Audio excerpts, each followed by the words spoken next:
But no, we'll let Nick sort out whatever he's doing as the grid forms up. I guess so. I suppose it can't go until Nick's on the grid. Shall I tell Nick we're not live, just in case he... Yeah, just... Oh, Pascal's DNF'd. I don't know what's happening.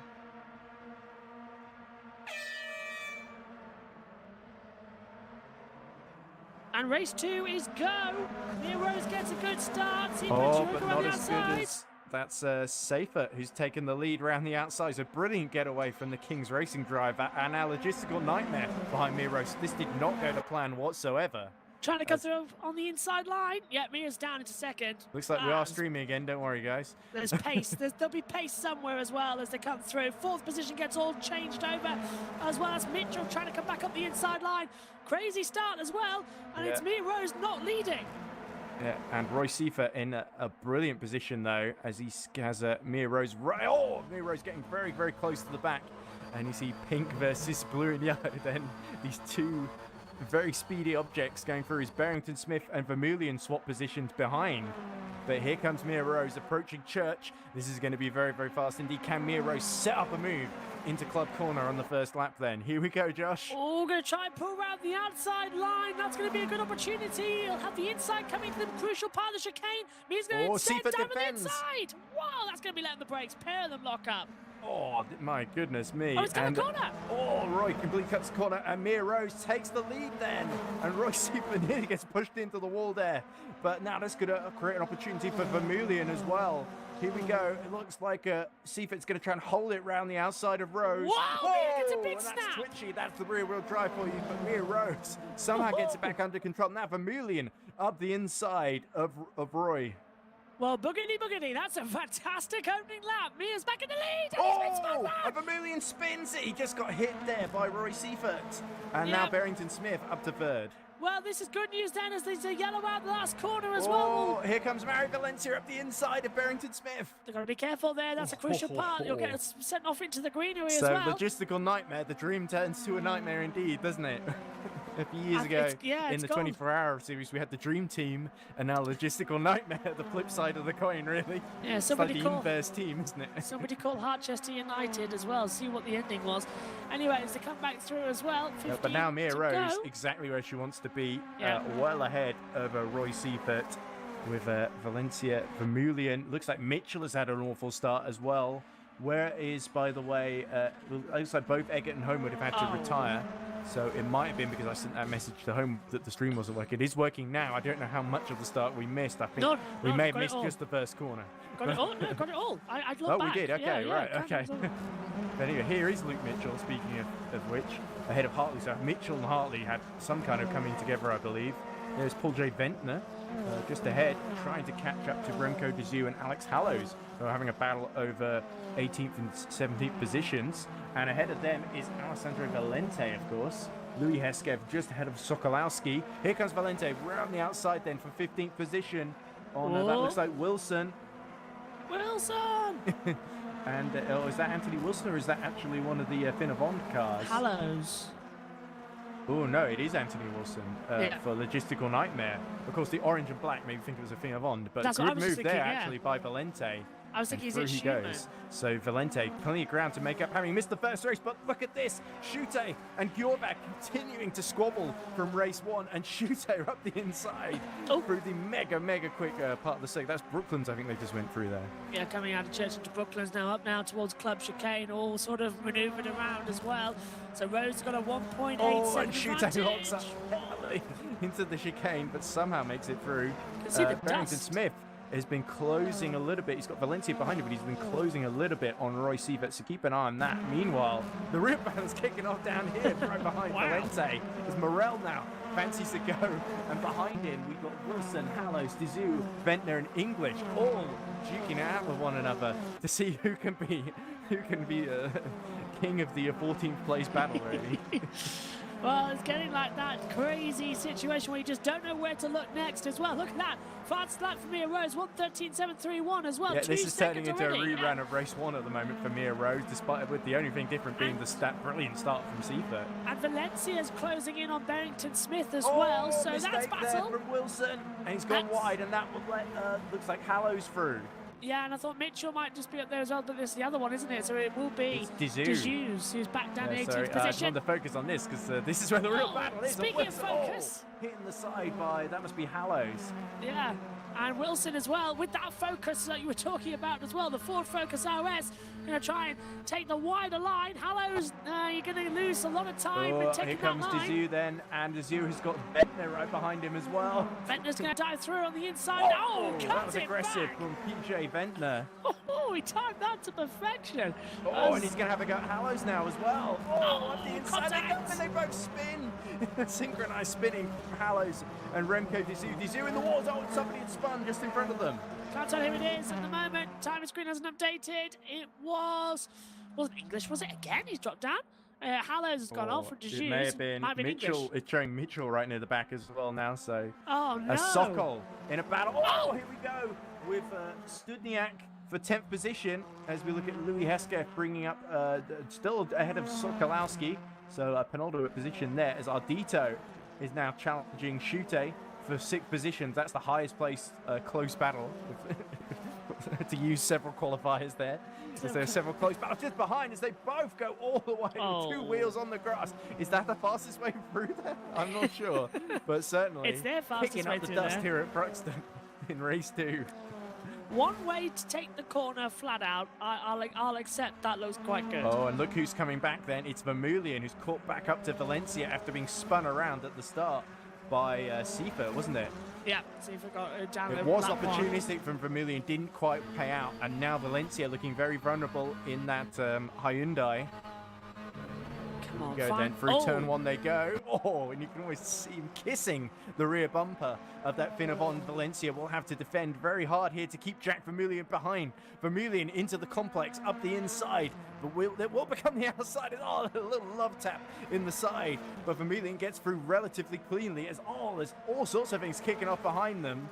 Race 2 is being more dramatic than Oh, I've look ever at seen. this. That's Ziola fighting with Peter Schumann, and Lee Boulian and Valente is caught up behind. So this is a great recovery from Valente. He's going to go and try around right outside of Lee Boulian in the logistical nightmare car. And Boulian gets a wheel on the grass. Valente through into 13th position then. Nice move from Valente. Oh, it's Getting up there. 14th, sorry. Yeah, up there. It's the order.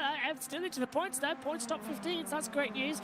10 minutes left to go then. Amir Rose has got the gap up to 4 seconds over Roy Seifert. So Seifert not being dropped like he was quite in the first race, but still quite a gap being built as Barrington Smith closes on him. Continuing to find more time and pressure as well. And this is getting an absolutely barnstormer. Mitchell's up into 17th position as the camera cuts back as well. I think that's because Chris English went off track there. Yeah. So the gravel trap racing, finding the grass, but not quite the gravel, as Peter Schumann and Ziola. Oh! That looked like Ziola. Schumann missed the chicane, and Ziola narrowly avoiding him there. Back in As, 2015 that looks when like Shetland Dito Plater and did it. Shooter continuing to fight, and Shooter looking very, very... Oh, a little bit wide there, but Ardito not quite making it through, and Luke Mitchell has caught up to the back of Anthony Wilson. He's in the middle of this insane scrap for 13th position then. Hanging around the outside, might get a manoeuvre. I thought about it, but they're just all too close coming through the complex of Campbell and Cobb. Now try and relinquish it again. Yeah, Trying to Mitchell have a should good be a run. lot faster than these guys, Yeah. but it's having your racecraft on top of you, getting your car in exactly the right space where they can't get on top of you. At a place like Thruxton, with so high speed, if you get it wrong, then there's not really a lot of chances to recover, is there? Not a lot of runoff. Ooh, Well, here we go, slips up the through. inside from Luke Mitchell. This is brave. Punch on it, the punch Finnevon it. ahead of him. That must be Schumann. Into Church, gonna have the inside line. Mitchell needs to shove it And through that's on the Wilson inside. next to him as well. Oh, that's close. Goodness me. Almost lost the front bodywork. Oh, and Wilson is off track. Yeah, Wilson takes it to the extreme as always. And Mitchell's through to 17th. And now this is Seifert's up into second position penalty past. for Ardito in his battle with Shute, so clearly pushing the track limits a bit too much, and Ardito may have to come in to serve a drive-through then, so that's really going to cost him, and indeed he starts to drop down the order as he goes slowly through the pit lane. Seifert's But Barrington passed, Smith yeah. wants that second position. Roy Seifert will be starting to panic. Another logistical nightmare car, giving him a nightmare. Well, this just, again, race after race as well. And Mia will have to start at best, well, at worst, she'll start in 12th. At best, she'll start 7th on the grid in the reverse sprint race. So that should be something in race 3 later. But right now, Barrington Smith's fighting for more points in the championship because one round's done. Now into round 2 and 3, and it's the same amount of points across them all. Coming out now down the back straightaway towards the clutch Sokol is right behind Gjorvad as well, battling for he's now 7th. So let's keep an eye on that too. Here we go. It was close, wasn't it? And in fact, Sokol has gone all the way around the outside of Stan Gjorvad. And now Studnianek is having a go at them as well. So let's look on board with Studnianek going three wide. Middle for both of them as they go into club corner. Surely this is not going to work out. And he hits the side of Stan Gjorvad. Oh, that's Gjorvad spins out. And this is very, very messy. Gjorvad has to cut the chicane then and give the positions back. But my goodness me, Studnianek actually almost looked like he was about to slow down there as well. No room for error. They can't really make up their mind, can they? But Sokol coming out on top then. So great driving by Stan Sokol. Oh, and it's not over yet, is it? Here we go. Gjorvad immediately coming back then into the complex. And up the inside he goes. Because, of course, Adam Ziola was contact, breaking up the inside. That was a little bit of a mistake from Gjorvad. And now Valente and Ardito has just come out of the pits right ahead of Valente as well. So Valente looking to go for the top 10 here. He's had a storming drive back through the order, hasn't he? Fantastic start so Considering far. Considering he's had no practice as well. Yes, yeah. Yellow in the 3rd sector. Not sure who that is. Might be Peter Schumann, who we just come back to. Luke Mitchell battling Lee Burley. Oh my goodness me. Alex Hallows and Remco Dizu. Full 13th position here. And Mitchell going for the outside then. So Mitchell's going to continue pushing as hard as possible, but this race is still got a lot of time left in it. Well, not too much. Only 6 minutes, Josh. Well, okay. It's not too long then. But still enough time for power. For Roy Seifert, it can't end soon enough. He really wants to hold on to that 2nd position. Here we go into Klopp. Oh, it feels like all 3 of these guys locked up there. That was committed front-wheel drive cars. Oh, here we go. And Alex Hallows gets a great run on both of them ahead of him. Oh, and Luke Mitchell and Lee Bullion might find themselves demoted a position. Alex Hallows goes up the inside. Can he pull this one off? Oh, this is brave from the Brit. And wide goes, that must be... Lee Bullion. And now the 2 Kings Racings are side by side. Hopefully they know that and will give each other room. Oh, Remco Dizu hits the back of Alex Hallows, but Hallows somehow through into 15th position. That was some amazing racing there. Apart from, of course, Lee Bullion, who sort of lost out there. As we go back to Chris English struggling. And now here we go, the 2 Kings Racing cars fighting tooth and nail for 13th position then. And Luke Mitchell determined to get back on song with Remco Dizu. Up the inside he goes, those red wing mirrors denoting that, he's the one on top, I guess. Yeah, I'm number 1. I will find. Oh, here we go. Looks like Ardito's been overtaken by Valente. Valente into the grass. Oh, no. Oh, well, very briefly then, but Valente comes out just behind. So not losing too much there. But Valente really pushing to make up ground still in the final 5 minutes. Meanwhile, Gjorvad looks like... Oh, Gjorvad makes a mistake in the chicane, and Studnianek goes through into 9th position then. So it's really falling apart for Gjorvad. Yep. And he's come out just ahead of that battle between Ardito and Valente. And it looks like Valente is going to try up the inside. He's going to try the old Alex Hallows move, isn't he? Yeah, it's not going to pull off this time. Not quite Gets successfully, sent off. as Gjorvad struggling to keep it on the track then. Well, this just keeps on giving this race, doesn't it? As we got, what is it, 4 minutes 40 to go. Oh, look how much quicker Valente is through that Seagrave then. Through the complex. And the complexity of the complex working for this rear-wheel drive car. And it's all about getting that run out, isn't it? Onto this long sort of high-speed section as Ryan Barrington-Smith closer than he's ever been to the back of Roy Seifert. So the 3rd Kings Racing car in trouble then. So it looks like all of them are in battles. So, let's see how long they can get committed on this and how long they can start to have a little bit of... I don't want to say... Oh, here we go! My Valente God. gets through. Oh, that was a big mistake from Ardito because Sokol's got by him as well. Yeah, and now Valente in 10th position, looking to battle Gjorvad ahead of him. I think the timing on screen is a little bit slow, unfortunately. Let's see if I can refresh it because it's struggling to keep up in this race, isn't it? And indeed, here comes another mistake from Stan Gjorvad. And a big crash behind. And that one of the Kings Racing cars. That must have been Luke Mitchell in trouble. I think that's a huge one at the back of the last corner. Hopefully they can both continue. Damage model was on low, but not nice to see coming out the back half of turn 3, and it's still going on through turn 1. Sam Swiggle there gets it out. Under attack from Stan Sokol. So I think it may have been Stockwell and Mitchell that came together, and they hit the back of Ardito. And then, oh, this is getting worse. Car does look a lot like a Valente's. I was about to say fortunately. Valente. Yeah, I don't know if you got caught up with it with Valente. I was about to say Valente as Oh, well. and Sokol somehow manages to survive the assault, but Barrington Smith looking to make sure Roy Seifert, these two have really gone flat out here, but still Mia Rose has pulled a almost 10-second gap on the both of them. So I wonder if Barrington Smith even may have been held up a little bit here by Roy Seifert, but he's not really been able to get on song with him, has he? No, he hasn't, sadly. And I've got 2 minutes 45 left of the show. There's 2 minutes left of the race, so come on. And there's this crazy battle then between Gjorvad, all sorts Ardito. of dust again. Oh, Gjorvad, Ardito, Sokol, Dizu, and Hallows then fighting for 10th position behind Valente. Hallows almost getting alongside Dizu, and looks like we might be having a bit of lag issue then as Barrington Smith closes again right to the back, and this might be the opportunity then as Roy Seifert goes wide, and Barrington Smith in the dying minutes of the race goes up the inside, and they make contact. Oh, you do not want to go bumper to bumper there, do you? They pair of them held it absolutely superbly once again, and action can continue. And Barrington Smith through. Does he go wide? And perhaps that's his way of letting him through. I think there's safer ways to let the other driver through. But there we go. That could be the end of that battle then. And Gjorvad hasn't given up, trying to get by Ardito then for that 9th position. Or that 10th position, sorry. Lift and coast. That's the key thing in this battle. And it almost happened again there between the two, and in fact it did between Dizu and Sokol. And Sokol almost into the back of Gjorvad, but Ardito holds on from Gjorvad. These guys, nothing to choose between them, is there? There really isn't, as they come back down into Church once again, and once again getting sent wide and letting through one of the Kings Racing. That's Alex Hallows coming through again. Hallows recovering really well in this race as we're into the final 50 seconds. Then, big crash then! No! And that was Ardito and Gjorvad. Gjorvad spun Ardito around, I think. And here we go, Hallows pulling off the move on Dizu there. Really bad one there. But Dizu is still there on the inside. Might get the better run into turn 1. Well, here we go. Just about holding on. So we're into what will be the final lap of the race then. Up ahead, Diola has still got Studnianek in his sights.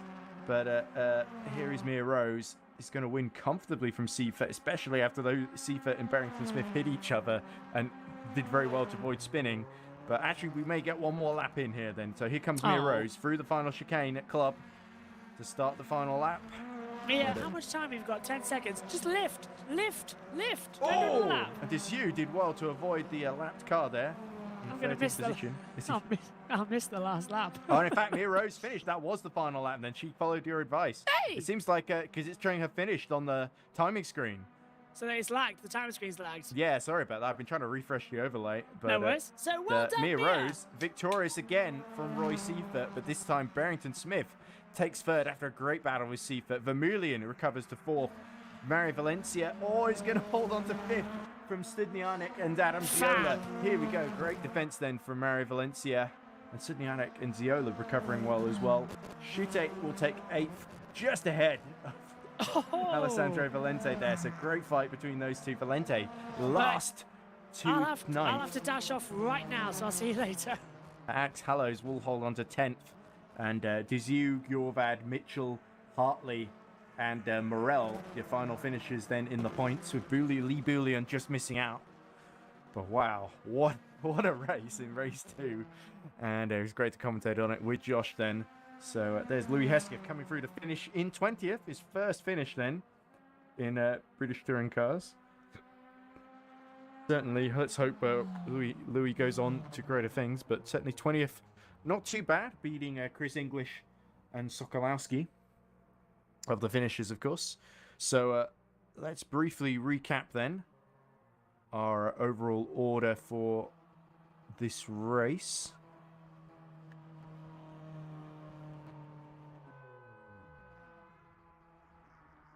So Mia Rose then victorious in race 2 here at Thruxton from Roy Seifert in Kings Racing number 89. Brian Barrington Smith is 3rd for Logistical Nightmare, taking his first podium from Jack Vermeulen, who recovered well from being spun around at the start. Mario Valencia finishes 5th from Igor Studnianek, best finish for SZ Racing. Adam Ziola's teammate takes 7th. Both of them nearly catching Valencia at the end. Sean Chute takes 8th for Logistical Nightmare. Alessandro Valente recovers from near the very back of the grid to 9th. So a very, very good drive from our Underbirch Simulation driver. Alex Hallows takes the final top 10 position in 10th with some great overtakes himself. In 11th, it's Remco G for Kings Racing. Stan Gjorvad for Team Online Sim Racers takes 12th position after a controversial spin at the end there with Ardito, who DNF'd. Luke Mitchell takes 13th. Louis Hartley takes 14th for Finnevond. Hartley sadly went backwards in that race. Not a great one for him at all. Marcin Morel takes 15th position from Lee Bouillon in Logistical Nightmare. Then is Peter Schumann 17th. Stan Sokol 18th. And the final of our finishes on the lead lap, showing 2 Louis Hartleys. Oh, no, it's Louis Hesketh, of course. I'm already getting it wrong. So Louis Hesketh, our final finisher, with Ardito, I believe, will be classified 19th then. Then in 21st, it will be Chris English and Marcin Solokowski. So a very disappointing race for Chris English, getting into, it looks like, incidents and trouble on his end. The DNFs, the failures to finish, coming from Paul J. Venter, Anthony Wilson, Pascal Eggert, Neil Bullion, and sadly Nick Homewood, of course. So Nick Homewood, I think, helping out with the stream, sacrifices race there. So we are grateful to him for that. It's a bit unfortunate, really. But let's get out of the results screen then.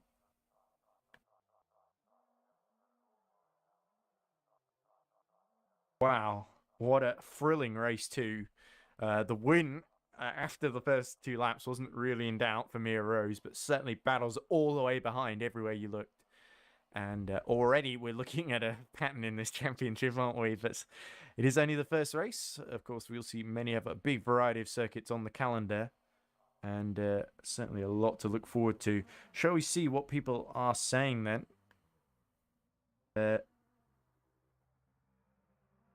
Simulation chat. So thanks again to Nick Homewood for restarting the stream, of course. But we will get race 3 to you, hopefully in the same stream, unless something bad happens. But the warm-up, the 10-minute warm-up beginning again.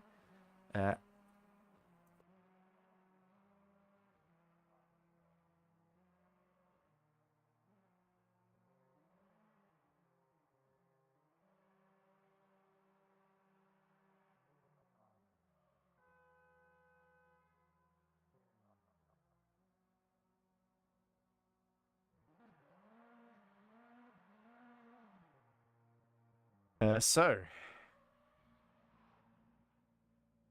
is this warm-up going to last for as I look at the go? It's a 15-minute warm-up, so hopefully it will end with about 5 minutes to go, I guess. Certainly race 3 will be the reverse grid 1. So it'll be interesting to see who... I believe Louis Hesketh will be starting near the front then, with Chris English, of course.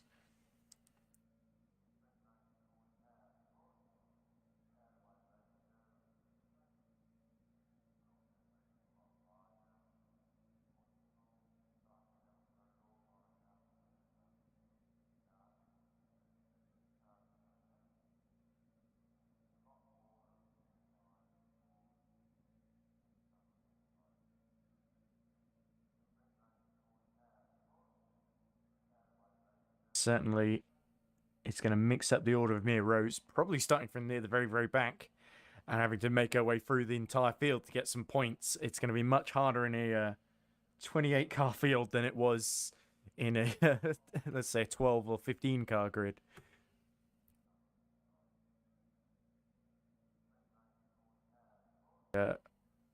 Mia Rose is 1:12.0, which I believe she set in race 2, perhaps. Will probably be the fastest lap of the... oh, that might have been a qualifying time, sorry.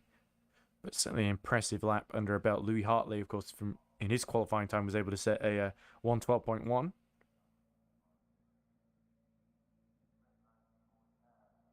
Four minutes, I believe, away from the start of race 3, the third and final race of the weekend. Well, not weekend, of the day. It's all done in one day, of course. I'm sort of getting into acting like a real commentator almost. 9 people watching, great to see. Let's hear what they have to say in the chat then. Certainly a big controversy. Unfortunately, I'll be commentating on my own. It's a good thing that Joshua Birch caught the start at the very beginning, because I absolutely missed it like a complete idiot. So I'll be a bit more on the ball this time. I believe Chris English is going to be our pole sitter then. Was the final finisher. Alex Harris says P10 from P21. Roy, it was a great performance, Alex. Really enjoyed that. We got to see some great race. And Joshua Hamilton says inspirational racing. Oh, it's hard to disagree.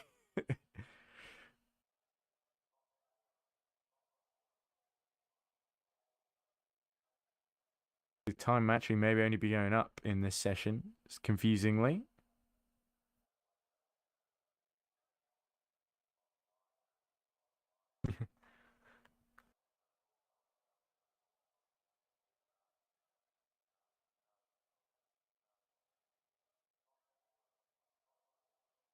Also gives the organisers time to set up the grid, and Alessandro Valente pointing out in the Hunter Birch simulation chat that he's going to have to come through everyone again because he missed out the first race, climbed up to 9th in race 2, and now he will have to climb up from the mid-pack.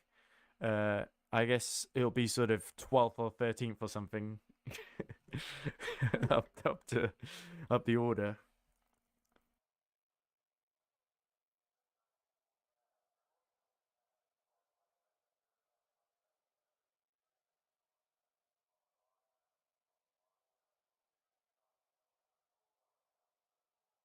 Mia Rose also pointing she's not had a lot of practice overtaking people around. Yeah. Because her races have been relatively dry, apart from that start of race 2 where she was really under pressure but handled it superbly. We have seen Mia Rose win reverse grid races before. Sometimes she's come to grief. You can't win them all. But Mia Rose certainly intends to have a better time. We saw that second race at Bahrain where she really got in trouble. And it's a big grid, so it's certainly a big challenge. I think the reverse grid should be very, very interesting indeed to see if the tail enders, certainly there are a few out of position or back in position like Chris English, who we should expect to do quite swell. Quite swell. Not sure what I was going for there, but time to look at on track. End of the session. I believe we are about 2 minutes away then. Start of the race, of the final race of the day, and it's the final chance to get some points in. At the moment, Mia Rose winning both races, the runaway championship leader from Roy Seifert. And it'll be interesting to hear from the drivers at the end of this to hear what they think about this whole thing. Just full stop. You know, the logistical nightmare got all their drivers in their mumble server, so we should be able to hear from them.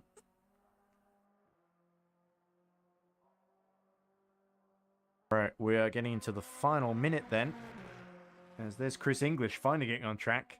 He's going to start from pole, so we'll be hoping he can make a clean getaway and make amends for some of the bad luck he's suffered. So unlike British Touring Cars, where they reversed the top 10, we are definitely, I believe, reversing the entire grid. At least that's what I suspect is happening. Hello, Ed. Oh, hey Nick. What's up? My computer just decided it was going to blue screen. Okay. Yeah, And Louis saying if Nick's PC takes a while longer, I've got to go. So getting back into everything, it decided it was going to blue screen, and then when I turned it back on, it decided then was the unlucky. perfect time for multiple Windows updates. Well, it might be that might be. It's funny because we put Louis Hesketh in the car because Liam Rance can do race 3, and now with the delays, it looks like Louis Hesketh may not be able to do round 3 after all. So that's the joys of having to make things up on the fly, really. But I believe for the reverse grid, Chris English will be on pole, right? It's a full reverse grid. It's not just the top 10. Like let me have a look. Only the finishers. So finish. Yeah, I think Chris English was the last finisher. Marcin. No? Oh, Marcin Sokolowski. Oh, as Chris English goes very wide off track in the 88.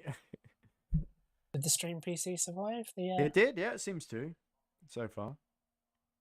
I'm sorry about it. We'd had to really get it set up again because I think we'd just forgotten to put the stream back on. Yeah, after... that was, it was having a bit of a moment in And we race one just as well. got in the start of race 2, I think. So luckily Josh was on the ball because I was completely kind of looking at something else. As it looks like we might be about to tick over then. Well, yeah, there'll be a bit of a Nick delay. is in.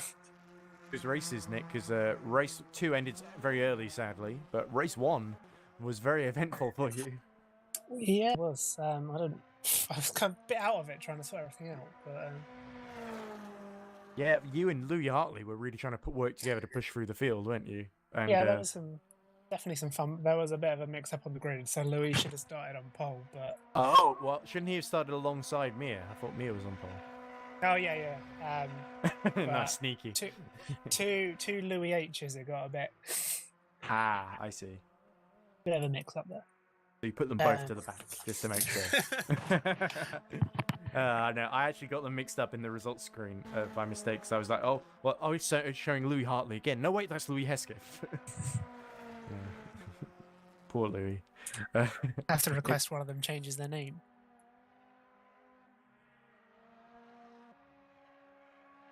We could, well, I know Louis Hesketh wants to go for number 44 on his car because it's Lewis Hamilton's number, so we could call him Louis Hesketh.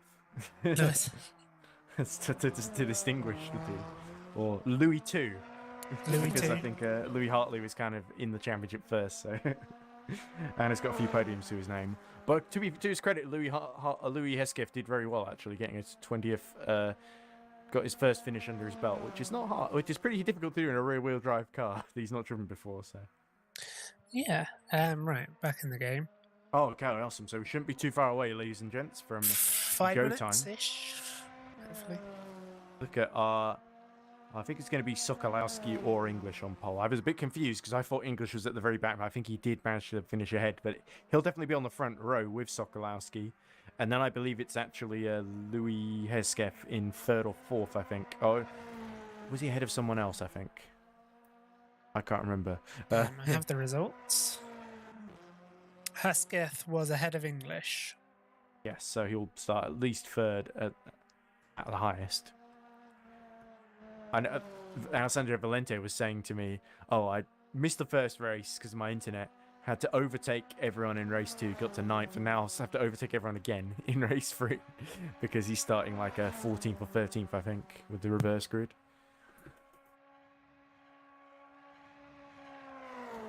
Mia Rose is starting near the back, I can tell you that much. Along with Seifert right behind her. My PC is having a bit of a wobble, so Right I'm ahead, probably going to stick with you for this one. Oh, fair enough. Well, that's very magnanimous of you to give up your championship chance for the time being, Nick. Was that what happened in race 2? Because I got taken out in turn 1. Oh, okay. It was a bit chaotic, wasn't it? A little bit. Yeah, but there were some great fights, though. I thought for the most part, especially in the top 7 or 6, it was quite clean. Ardito a bit unlucky because his race unravelled after that track penalty for track limits violation, and then he got taken out by Giorvad, I think, at the near the final corner of the race. That was quite exciting. Well, not for Alessio Ardito, I'm sure. Right, I'll be back in a minute. Well, I'm not sure if "will do" is the right response to that statement. So, anyway, the grid about to be sorted out. And as we look at Mario Valencia, just getting the final warm-up laps in for race 3. Final chance to make any little adjustments on the brake bias, indeed. And we saw so many cars locking up, especially the front-wheel drive cars, bizarrely. Sort of expected the rear-wheel drives to have the harder time of it, as Chris English really heavy on the brakes through club and clobbering over the curbs. And I think he's going to come through to set a warm-up lap time. An untimed session, as it looks like checkered flag is out then on practice. Well, warm up.